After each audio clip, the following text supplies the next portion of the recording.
come the boss lady, the Kelly Holland Show. Watch out, let's go. Here come the boss lady, the Kelly Holland Show. Let's drop it. Here come the boss lady, the Kelly Holland Show. Come on. She gonna get it right. Research all about your life. Her info's always tight. Talking just to get inside. Gospel talking, Bible walking, wanna help you see. Faith is calling and she's walking with the victory. The king is on her side and she never quits. Put you on the show and you reminisce. Creative to the point where she's making hits. Business savvy is a Kelly. Are you getting this? The Kelly Holland Show. I'm liking this. The Kelly Holland Show. Come on, y'all.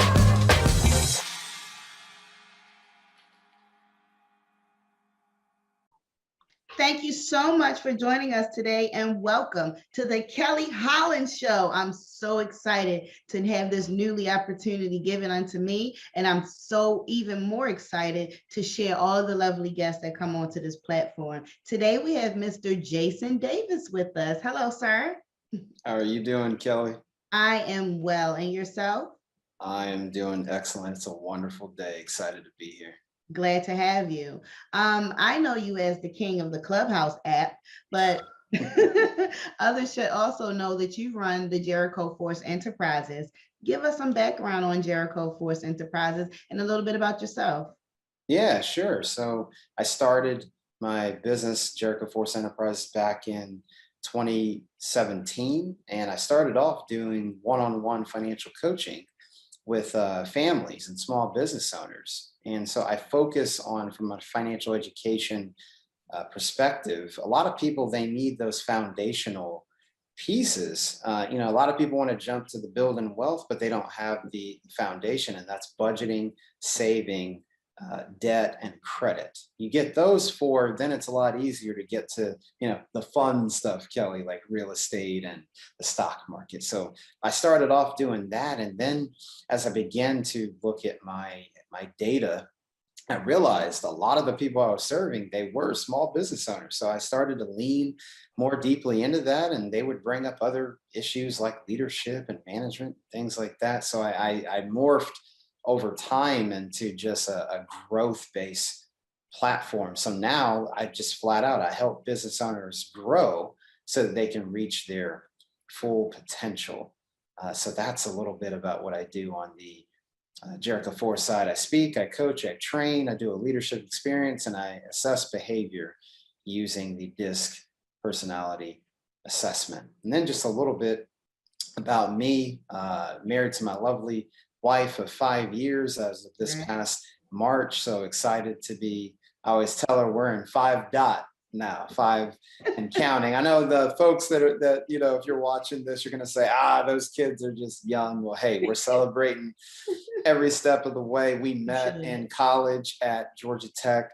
So it's definitely possible to find your sweetheart in college. So very excited to be husband to my wife. No kids yet. We are in that season. But I just have a passion for people, passion for faith, and just helping folks. And so that's just a little bit more about me and what I do in my business. Thank you so much for that quick bio. And it was impressive to know that you guys met in college and then still got married. That wink, wink to people.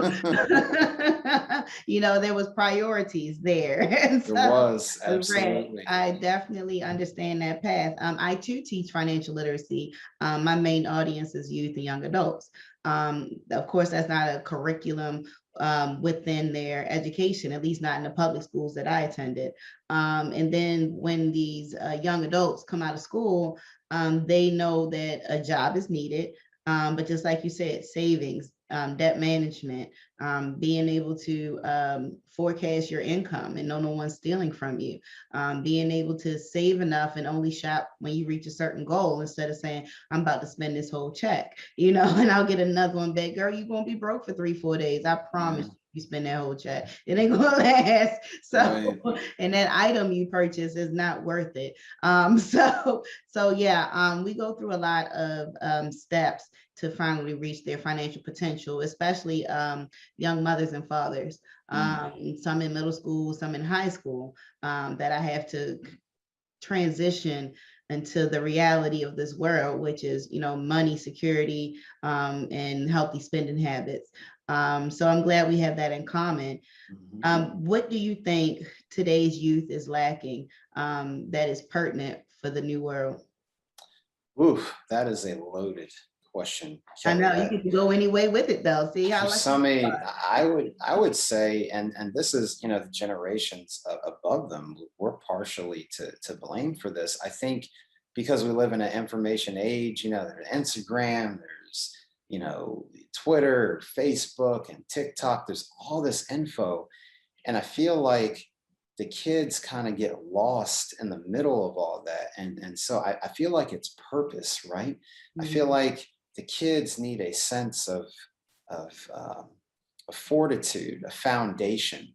And because society, like I said, and we don't help, you got to do this, you got to do that, you got to make a way, you got to be about your business, but they've got to understand who they are. And Correct. that comes from purpose, it comes from encouragement, it comes from telling them, hey, it doesn't matter the background you come from, the family you come from, you can do this thing.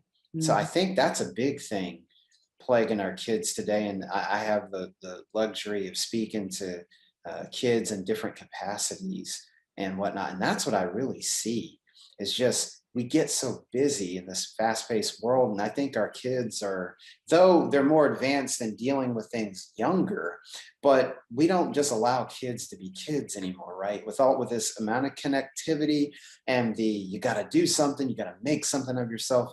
And along the way, Kelly, what ends up happening is that child is still developing. And we can inadvertently think that, oh, the kids, they're going to be fine. She's going to be fine. He's going to be fine.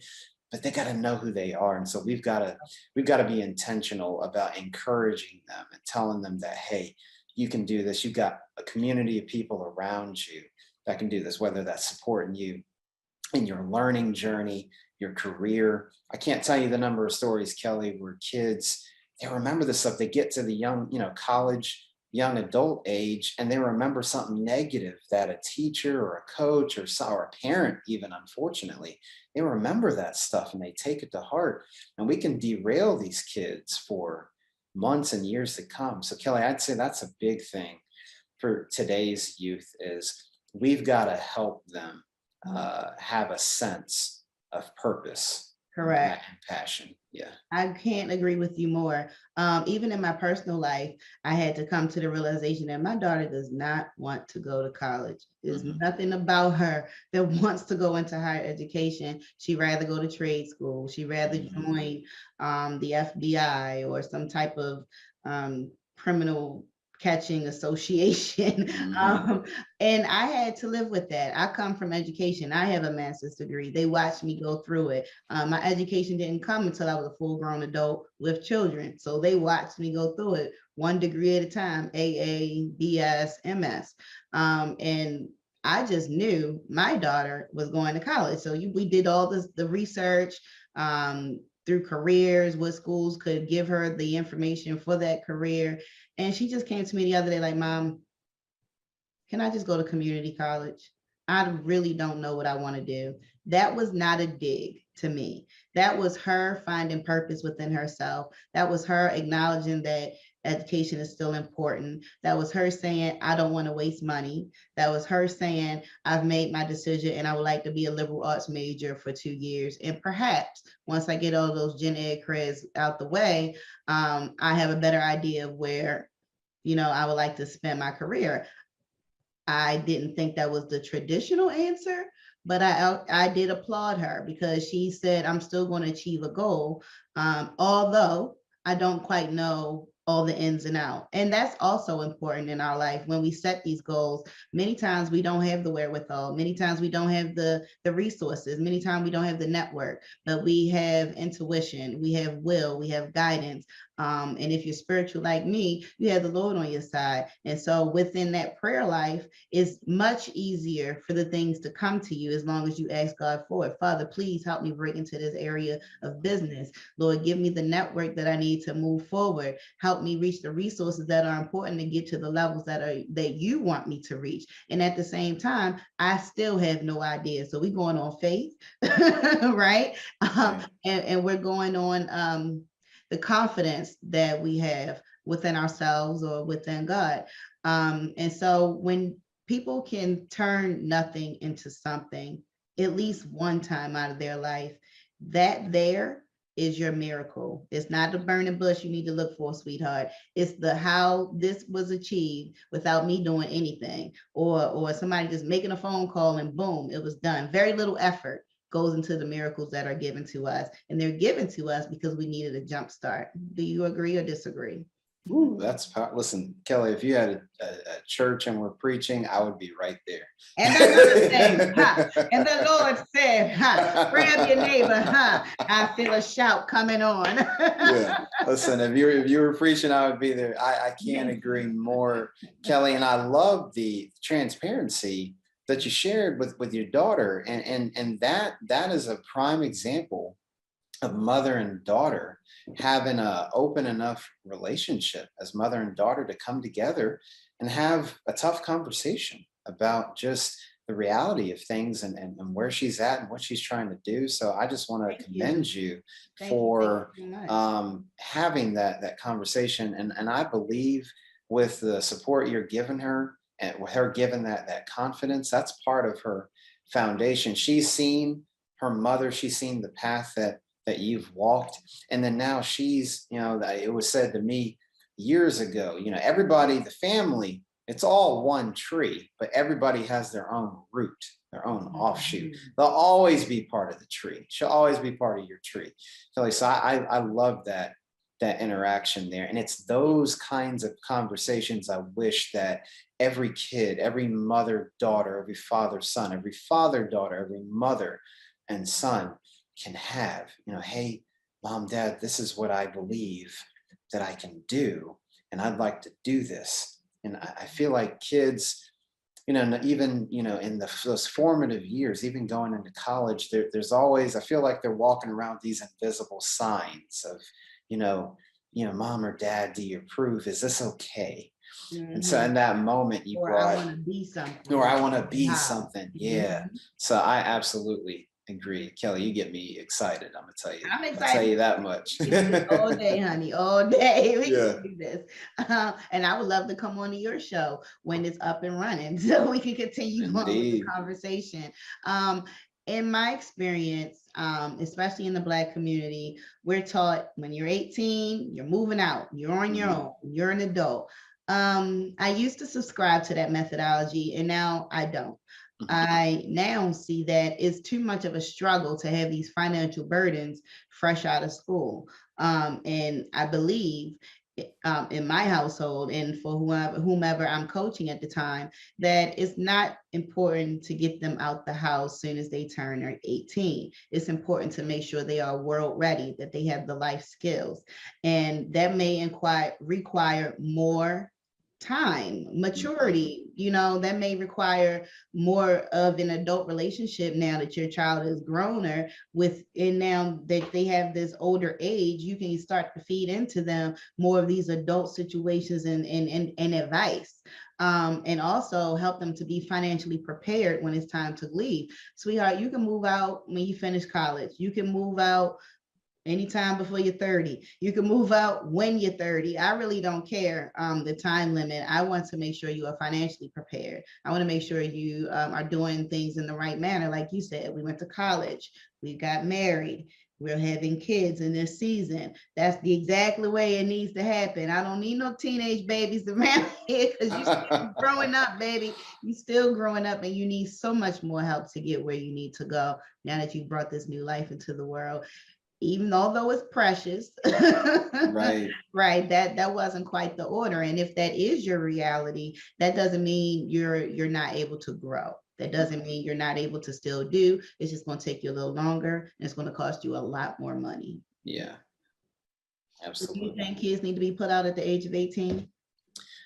Now, here's what's interesting, Kelly. I feel like you said, in our community, I don't know that we ever really took time to unpack that. I feel like, sometimes we just take things on out of tradition.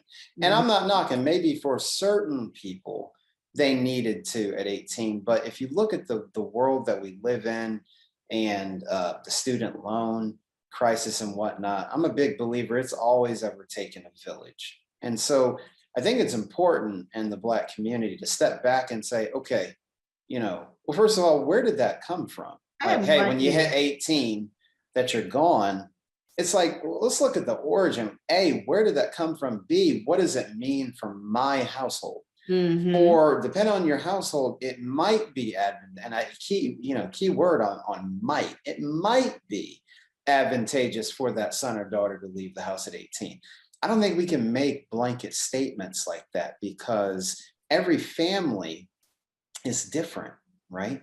And so I think we have to unpack what it means. What does it even mean to leave the house, period? Whether that's 18, 25, whatever. And that means families coming together and talking about it.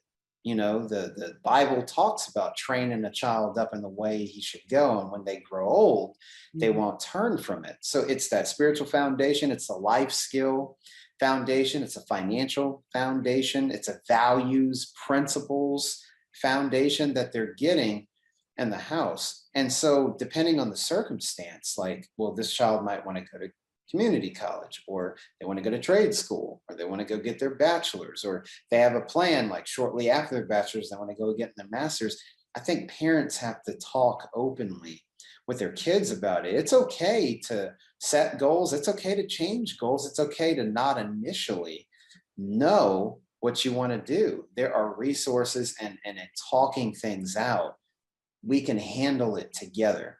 So I'm more of the opinion, what's best for the family, not just what the community or what society is saying. And I don't think we can just make that any blanket statement. Oh, well, Black people are supposed to do this. That's that societal cultural pressure. And Kelly, this, we put a lot of pressure on Mhm. ourselves and our community. Let's try to relieve some of that pressure, and let's look at our specific context based on my family, where I live, the city state that I live in, what's going on emotionally, mentally, spiritually, what college is even on the table, what's the career plan for that child, how is the parent situation changing, right, Kelly? Some people, empty nest is a new dispensation for a lot of parents, whether you're a single parent, mom, single parent, dad, or married. It's like, everybody's like, hey, I want empty nest, but it's like, again,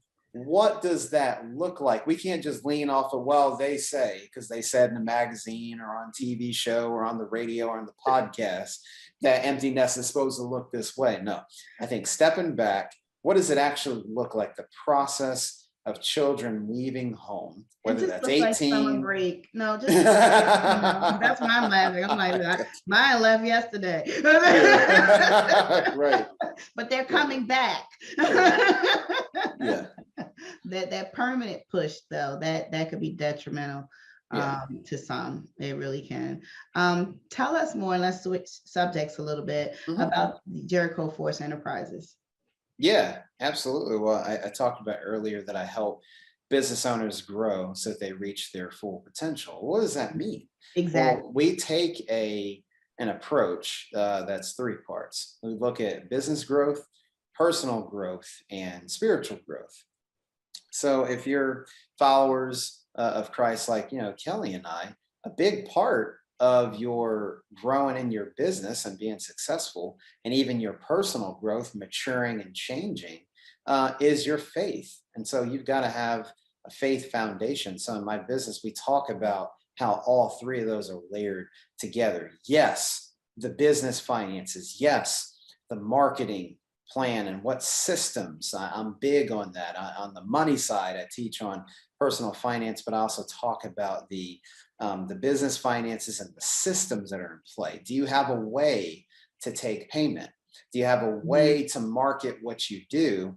And do you have a way to house the product or service? Do you have a website?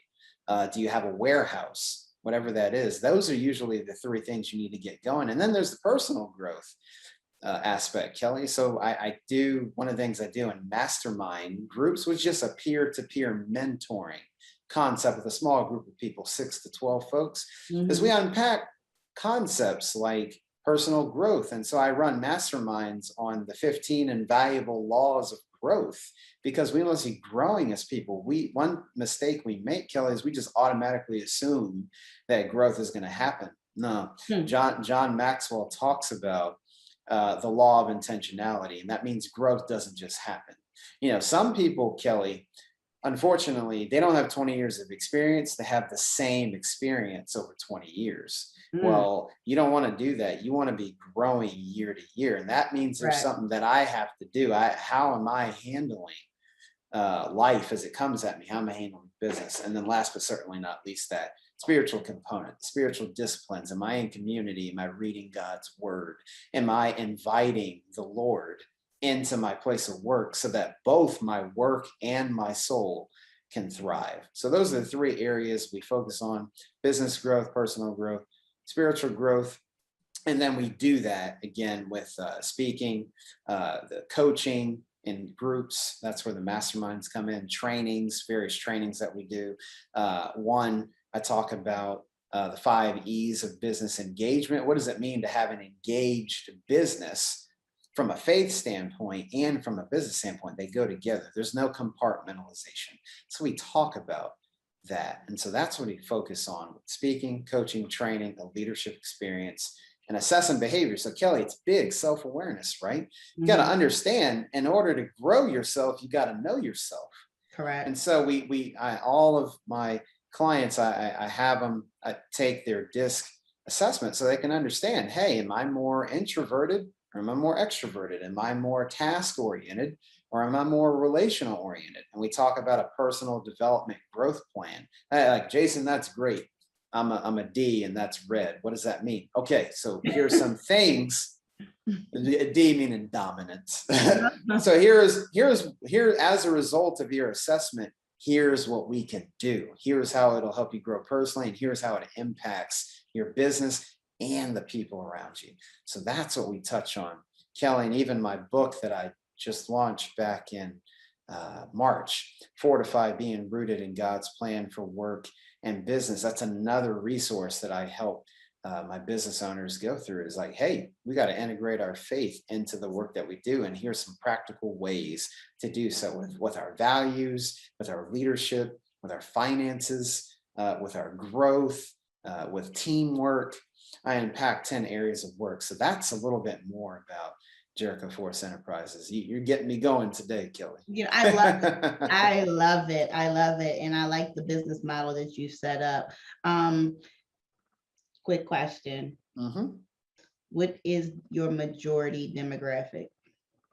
Absolutely. So Christian business owners that want to live out their faith and the work that they do.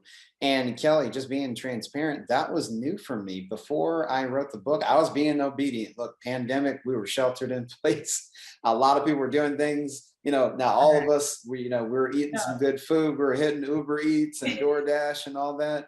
Well, while I was doing that too, God called me to write a book. And so I went to a conference about 60 days before everybody was really sheltered in place.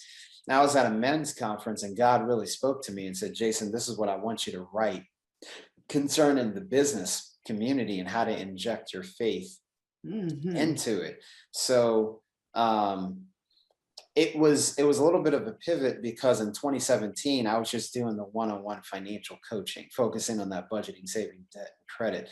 But when God tells you to move, look, he says move. So with the writing of the book and then the other programs that I've added, he's really calling me to, hey, if you're a Christian business owner, a kingdom business owner, or a faith-driven entrepreneur, that's who I'm serving. That's beautiful. Yeah. I like you, Jason. I like you too, Kelly. That's beautiful. I love to be around like-minded people. I love to hear their servant leadership. I love to hear the way you give back, and the good Lord has provided you an income from it for you and your family. And that's something out of nothing that I speak of all the time. Or it Yeah. reminds me of Tupac, the Rose from Concrete, like how did that grow? Right. So, Right. right. And so, and just God's faith overall, right? So with our affirmations, with our intentions, things definitely do work out. There is nothing that anybody has thought about long enough that has not come to, whether it been something negative or positive. It seems like we become our thoughts, and we execute one way or another. Would you be able to share with our audience, and I'm sure you are, how they could reach you, how they could get onto your platforms, any and all, and where your book is being sold as well? Absolutely. So my my website, www.jerichoforce.com, like the walls of Jericho. So jerichoforce.com is my business website. You can email me at info@jerichoforce.com. I'm on Instagram at jason.n as in Nancy. So at jason.n.davis. I'm on Instagram. I'm always sharing, content, what God gives me, how to inject your faith into your business. So those are the primary ways you can reach out to me. And then Fortify, my book, Fortify, Being Rooted in God's Plan for Work and Business. You can grab that on Amazon. It's available in paperback and ebook form. And Kelly, because I like you so much, here's just a sneak peek into what I'm planning in the future. I'm working on the audio book. So in the near future, even the audio book version of Fortify will be available. So folks, stay tuned. But until then, paperback and ebook, Fortify, Being Rooted in God's Plan for Work and Business. You can grab that on Amazon right now. Excellent. Excellent. Are you going to narrate it yourself, or are you going to? Oh yeah, Kelly, listen, I felt like you. I said, if I'm going to do this thing, I got to do it right. And so yours truly, I've already been in the studio. I've got about maybe 2 more sessions. So yours truly is going to read it. So if you like this kind of interaction, you're going to hear me for a few hours. So folks, stay tuned. If you like what you're hearing, you can hear me all that you want, and speed me up, slow me down on multiple audiobook platforms here in the near future. That is wonderful, Jason. And thank you again for joining us today on the Kelly Holland Show. It has been such a pleasure to have you. It's been a pleasure, Kelly, and I look forward. If you'll have me back, I would love to be back. Oh, you're definitely on the schedule. I was going to share that later. And thank you, audience, for tuning in today. You've just met my guest, Jason Davis. He is the owner of Jericho Force Enterprises. And you can also find him on Clubhouse. This has been the Kelly Holland Show. And never forget to tap back into your unspeakable joy. Have a great day, everybody. Free.